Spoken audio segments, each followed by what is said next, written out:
હું ડૉક્ટર માણેક પટેલ સેતુ અમદાવાદ શહેર વિશે લેખક અને સંશોધન કરું છું. એટલે હાલમાં વરસાદની સિઝન ચાલે છે. છેલ્લા 3-4 દિવસથી અમદાવાદમાં ખૂબ પ્રમાણમાં વરસાદ પડી રહ્યો છે. 2 દિવસનો સરવાળો ગણીએ તો 10 ઇંચથી પણ વધારે વરસાદ હોઈ શકે. પણ આ વરસાદમાં શહેરમાં તો ઘણા વિસ્તારો છે ને પાણીથી ભરાઈ જ ગયા છે. ઇવન બધા અંડરબ્રિજ પણ પાણીથી ભરાઈ ગયેલા છે. જ્યારે કોટ વિસ્તારની વાત કરીએ તો એ કોટ વિસ્તારમાં પાણી ભરાયેલું હાલમાં દેખાતું નથી. 500 વર્ષ 600 વર્ષ જૂનું શહેર હોવા છતાં જ્યારે નવા વિસ્તારો નવા વિકાસ પામે છે તો પણ ત્યાં પાણી ભરાય છે અને જૂના વિસ્તારમાં પાણી નથી ભરાતું. તો બેના વચ્ચેનો મોટો ડિફરન્સ શું હોઈ શકે? એનો અર્થ એમ થાય કે જૂના શહેરમાં એટલે કોચ વિસ્તારની અંદર પાણીની ગટર વ્યવસ્થા ગણો કે પાણીની લાઈનની વ્યવસ્થા ગણો તો સુંદર છે અને સરળ બની હશે એવું આપણે સ્વીકારવું રહ્યું. તો આટલી મજબૂત કેમ થઈ?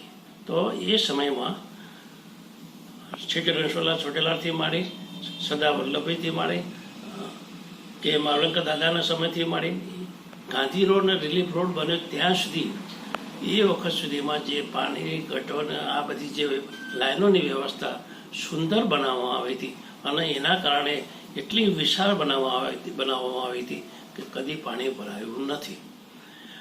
આપણા જે નવા વિસ્તારો છે કે મેમનગર હોય કે રન્ના પાર્ક હોય કે પછી બોપલ હોય, આ બધા વિસ્તારોમાં જે પ્રમાણે ડિઝાઇન થવી જોઈએ, ટીપી પડે એટલે પછી ટીપી પડે ત્યારે એની સાથે પાણીની લાઈન, ગટરની લાઈન અને વરસાદના પાણીની લાઈન, 3 લાઈનોનું ડિઝાઇનિંગ સરસ મુજબ થવું જોઈએ અને પછી સોસાયટીને પરમિશન મળવી જોઈએ.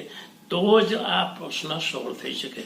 જ્યારે આ બાજુની જેટલી બધી લાઈનો છે એ પણ આજે પણ 5 ફૂટ 7 ફૂટ નીચી પહોંચી ગઈ છે જમીનમાં. એને સાફ કરવી પણ મુશ્કેલ પડે એવું છે.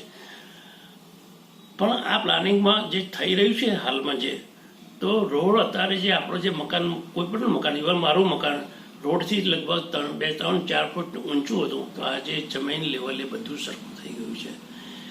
સૌથી પહેલાં તો મારો પોતાનો અંગત અભિપ્રાય આપું તો રોડ ઉપર પણ જે ડામરના એક થર, બીજો થર, ત્રીજો થર એમ બનાવવામાં આવે છે એ પદ્ધતિ ખરેખર શહેર માટે પણ ખરાબ છે. વાસ્તવમાં જે રોડનું લેવલ હોય એ જ રોડ બનવો જોઈએ. તો એટલું ખોદીને એ જ લેવલે લાવવું જોઈએ. પછી સિમેન્ટથી લાવો કે ડામરથી લાવો. ઉપર પડ ચડાવવાથી 3-3 ઇંચના 4-4 ઇંચના પડ ચડાવવાથી કોઈ એનો નિકાલ નથી આવતો. જો સારી વ્યવસ્થા કરવી હોય, સારી સેવા આપવી હોય તો રોડનું પ્લાનિંગ પહેલાંથી કરવું જોઈએ. જેપી સ્કીમની સાથે કરવું જોઈએ, જેથી લાંબા ગાળાની યોજના 1-2 વર્ષની માટે નહીં, 25 વર્ષ પછીનું શહેર કેટલા સુધી જશે એ મ્યુનિસિપાલિટીએ વિચારવું જોઈએ.